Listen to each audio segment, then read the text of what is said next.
Today is Saturday, December 7th, 2024, and this is William Michael of the Classical Liberal Arts Academy.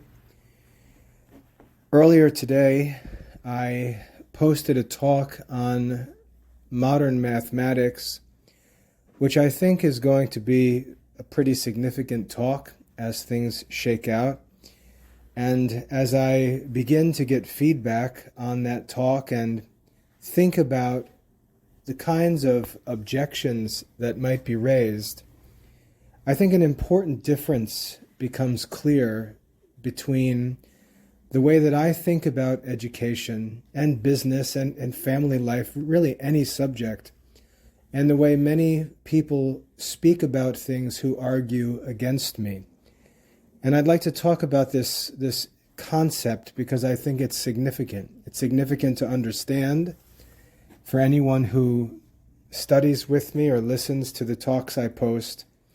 But I'd also like to challenge people to think about how it helps to improve our lives, because I think the way that many people think today is really driven by a desire to be critical rather than to be productive. I don't want to be critical. I want to be productive.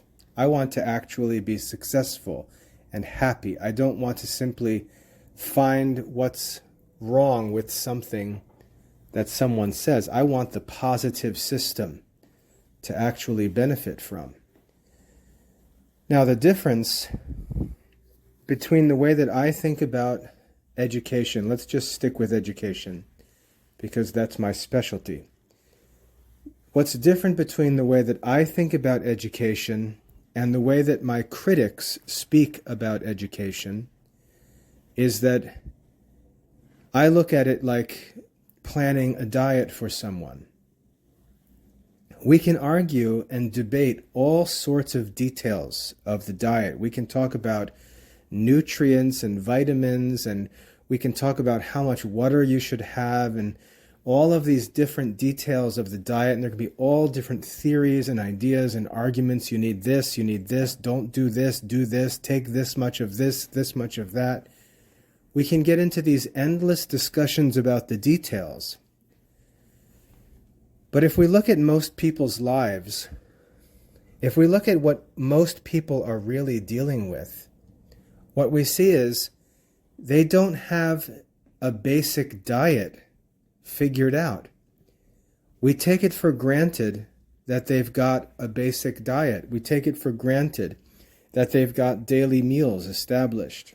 We take it for granted that there's a healthy base to their diet. And then we get into these arguments about all of these different things. Do you have enough magnesium? What about zinc? What about this? What about that? How are your iron levels? Do you need...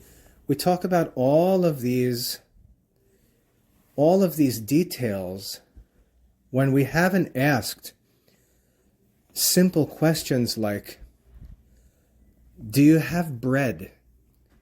Do you have meat? Do you have vegetables? Do you have fruit and nuts? Do you have dairy?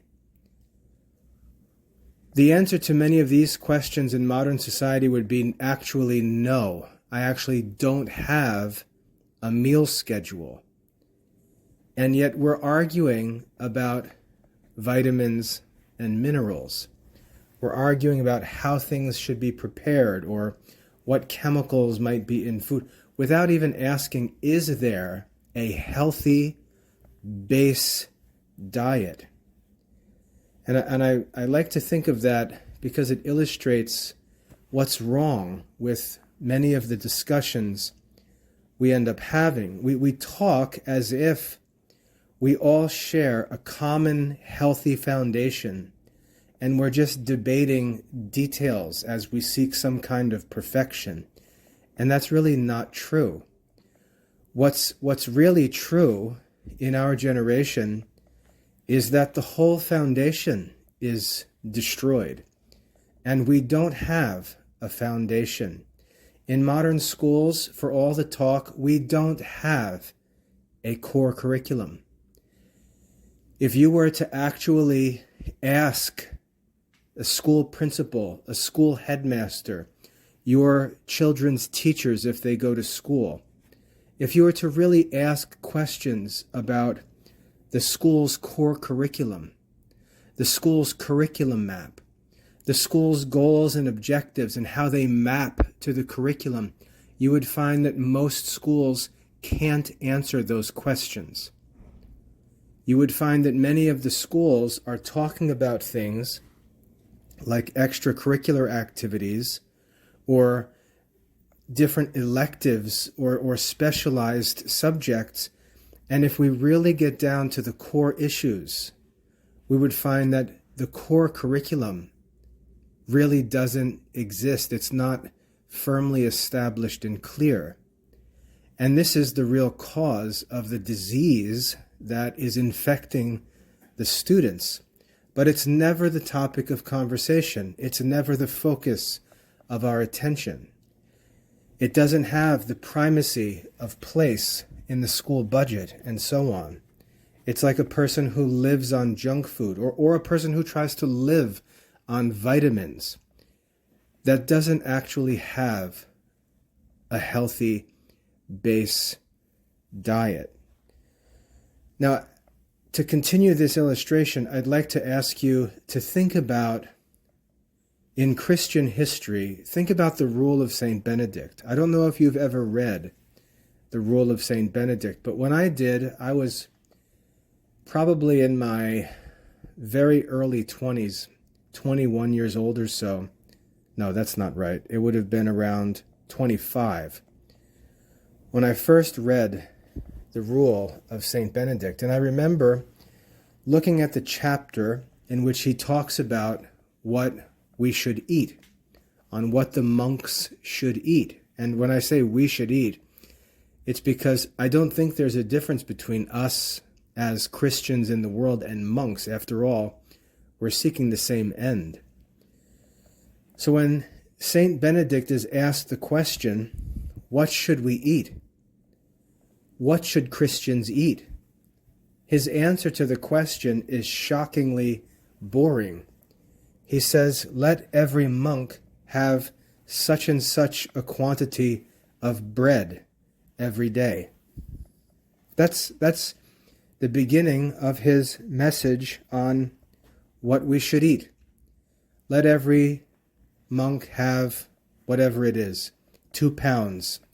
I don't remember the exact weight, but he says, let each monk have a certain quantity of bread every day, and let him eat it at midday.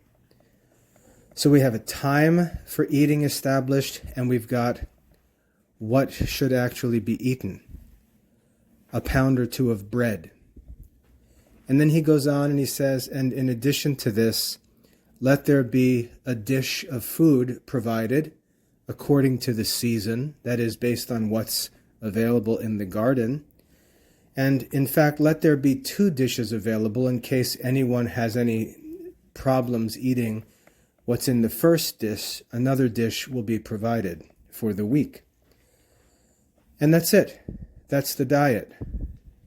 Bread and a dish made of whatever is available at that time of the year. A seasonal dish. And that's it. And then he goes on into the next chapter, I believe, to talk about what the monks should drink. And he does the same thing. He says, let them have a certain quantity of wine every day, or if they're, stronger spiritually and more disciplined, let them just be content with water.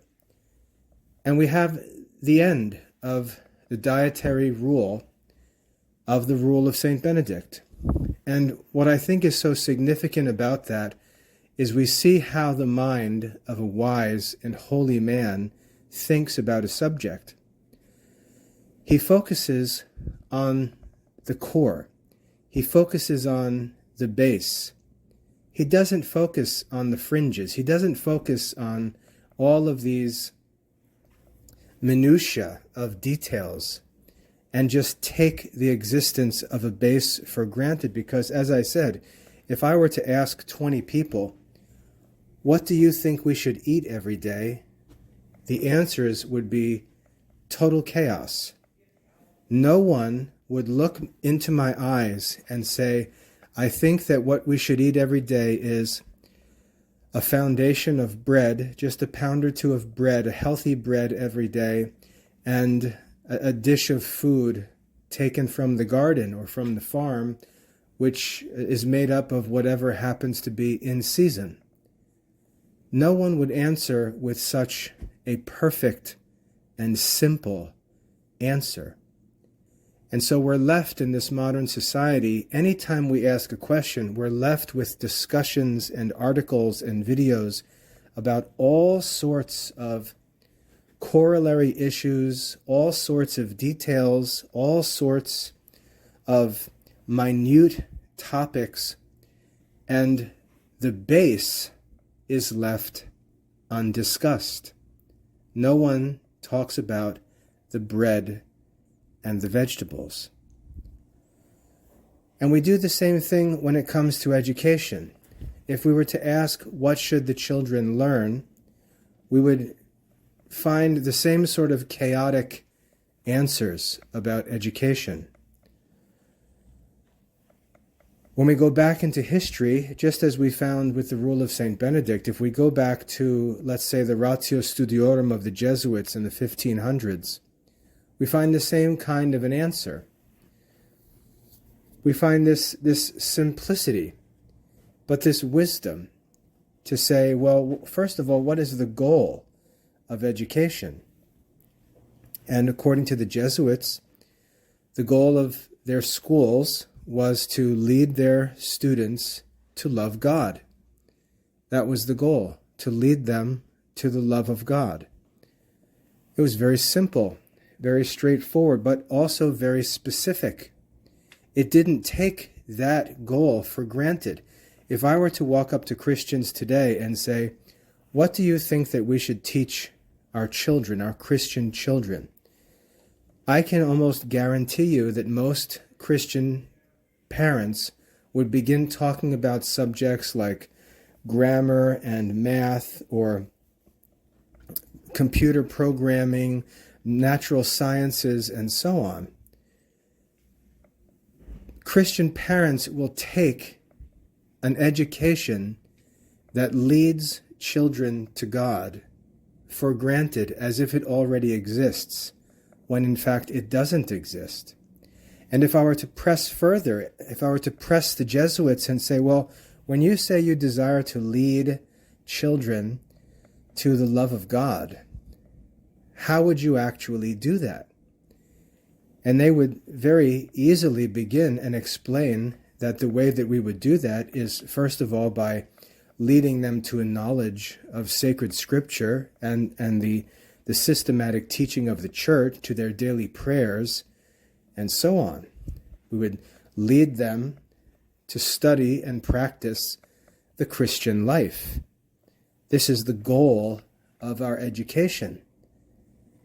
And again, I don't think that most Christians would answer questions about education in the same way. If I were to ask a Christian or Catholic school principal, what's the goal of your school? I can almost guarantee that he would say something like what the Jesuits said. He would say something like, we want to lead our children to love God. We want to lead our children to know God, to serve God, to be happy with God forever. That sounds great, but if we were to move to the next question, which is, what objectives has your school established by which it will lead children to love God? We'll find a blank stare.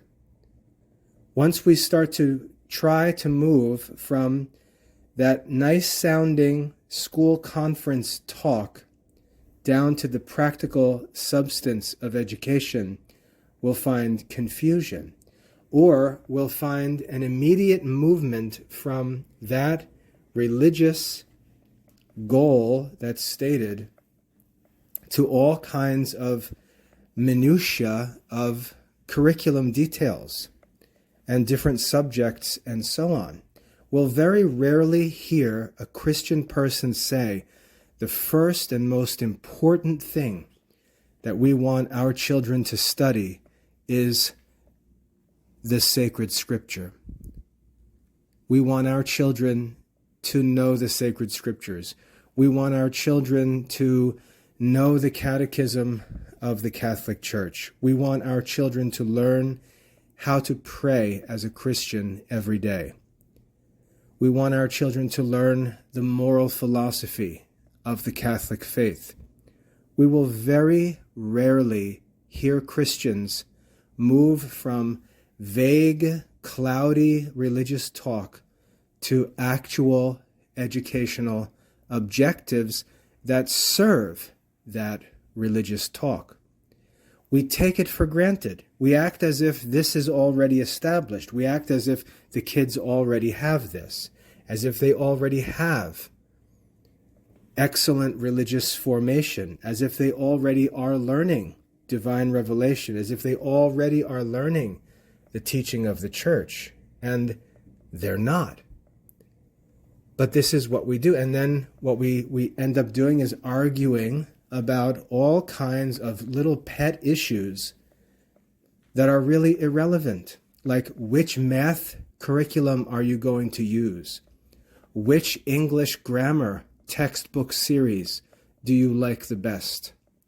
What kind of pencils do you think are best for children? It sounds ridiculous, but these are the kinds of things people talk about in educational circles. And again, for these discussions to take place, it's assumed that the bread and vegetables is already established, and it's not. It's assumed that the Bible is already being studied, and it's not. It assumes that daily prayers are already being learned and recited, and they're not. And this is what's fundamentally wrong with Christian education today. We all act as if we're doing what needs to be done, and yet what we're actually spending time on and talking about is corollary nonsense compared to the real core, fundamental substance of a Christian education. Now, since I brought up the Jesuits of the 1500s, there's a great book on the history of Jesuit education. It's written by a Jesuit, and his last name, I believe, is Schwickerath. Schwickerath. I don't remember if his first name is Joseph or Roger. I think it's one of those, maybe Joseph. But he wrote a history of Jesuit education, and there's an interesting passage in that book where he talks about the Jesuit schools of the 15 and 1600s and how they compared to Protestant schools. And he says something that's really important that I'd like to emphasize, which really marks, I think, my thinking on education. He said, in Protestant circles, it was common for there to be extraordinarily influential, charismatic, individual teachers. So there might be these great teachers, these great super teachers, as it were. But the Jesuit schools were superior. The Jesuit schools didn't have the super teachers. They didn't have all the things that a Protestant school might have. They usually didn't have the support of the local secular government and so on, like the early American public schools. They didn't have that. They didn't have that support. They didn't have the nice buildings. They didn't have good funding. They didn't have the super teachers. But the Jesuit schools were known by all to be better than the Protestant schools. And the reason why they were better was because they didn't outshine them. They weren't more attractive. They didn't have the bells and the whistles that the Protestant schools did. But what they had was a wiser and more effective program. The actual curriculum of the Jesuit schools was the strength of the Jesuit schools. That core curriculum, that foundation of learning, was present in all of the Jesuit schools because of the Ratio Studiorum, the rule of studies. And all of the schools had very clear goals, very clear objectives, and they had a very simple focus on a core curriculum that was like the bread and vegetables of Christian education. And thanks be to God, we still have those documents and we can read them and see what the Jesuits taught and how they taught what they taught, how systematic and simple it was. This, I think, is what we've lost in modern education. We're trying to have the bells and whistles. We're trying to boast of some extraordinary thing that our program or our school has that another school doesn't have. We're trying to focus on what's different, assuming that there is an established base or an effective program when there's not. Now, in the Classical Liberal Arts Academy, I'm doing the opposite. When I think about education, first of all, I start with the goals. I ask myself, what is the goal of Christian education that I'm seeking? And ultimately, the goal that I'm seeking in education is to lead children living in the modern world to know about God in a way that's true and to appreciate that teaching, to appreciate Christian teaching on the nature and attributes of God as the foundation of their education, to introduce them to the core subjects of a Christian education. And where would I learn that from? Well, I would learn that by looking back to history and seeing what wise Christian men actually studied and taught. And again, thanks be to God, we have records of what they studied and taught, and we can see that they studied and taught the classical liberal arts, the classical Catholic curriculum. And we can know exactly what it was, we can know how it was taught, what the content was, what the sources were, and so on. And it provides this bread and vegetables foundation for a healthy education. And these are the things that concern me. And so, as I mentioned earlier today when I talked about modern mathematics, when I hear Christian people talking about algebra and pre-calculus and other subjects of the modern curriculum, in the back of my mind, the question is always being asked, are these kids studying the Bible?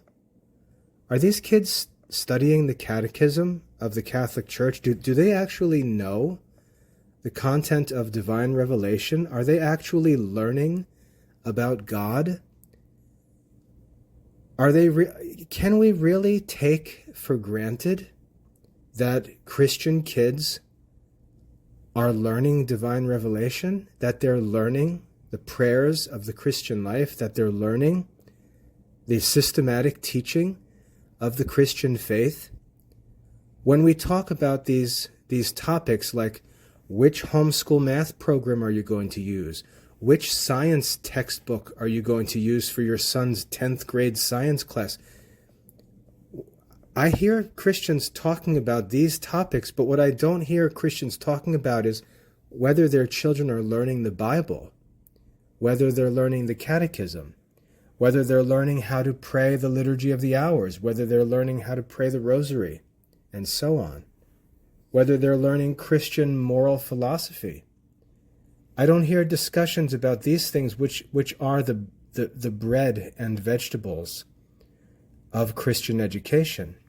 I always hear people talking about these corollary subjects or modern subjects or questions about modern subjects that, again, seem to assume that the foundation has already been established. And we're just so far along in this work of Christian education that we're to the point where we're arguing about which high school chemistry textbook is the best.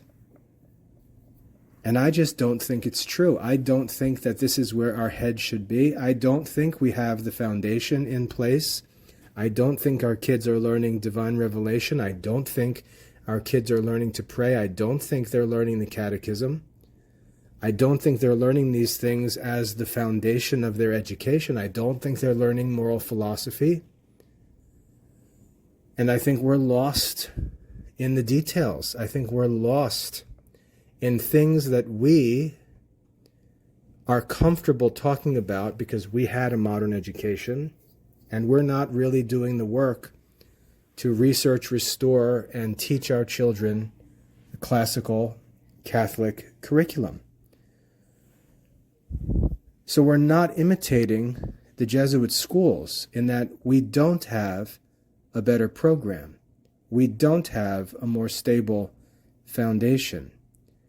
We're not imitating St. Benedict because we're not prescribing the diet of bread and seasonable fruits and vegetables.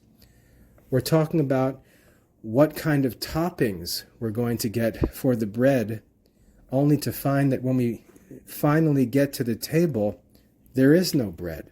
Nobody brought the bread. There's no dish of vegetables or fruits because nobody's been gardening.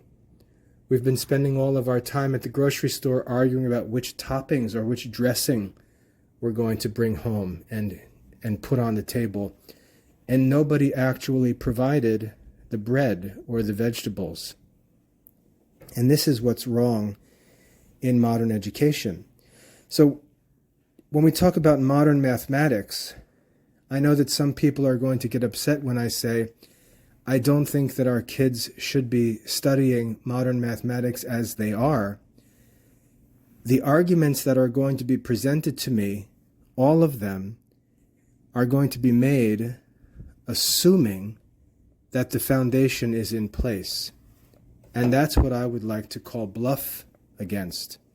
I don't believe the foundation is in place. So when you start making your argument for pre-calculus for a child who's 17 years old in a Christian family and has never studied the Bible, I think the argument about pre-calculus is ridiculous.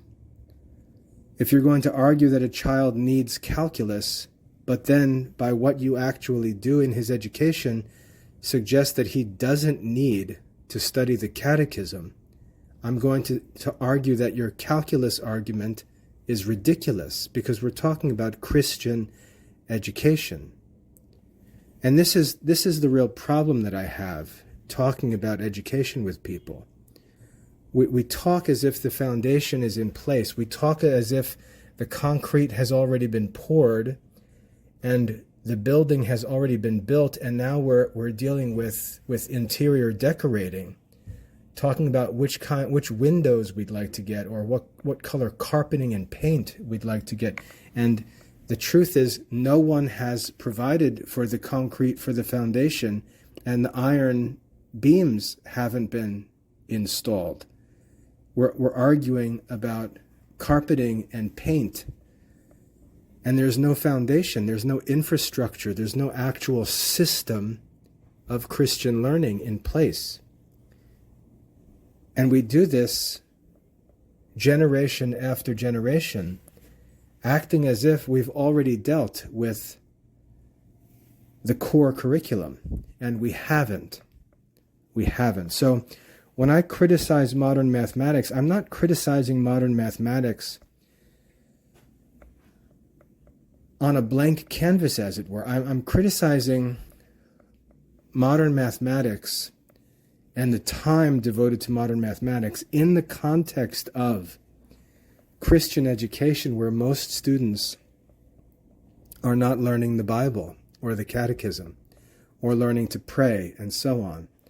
Not to mention church history, lives of the saints, moral philosophy, etc.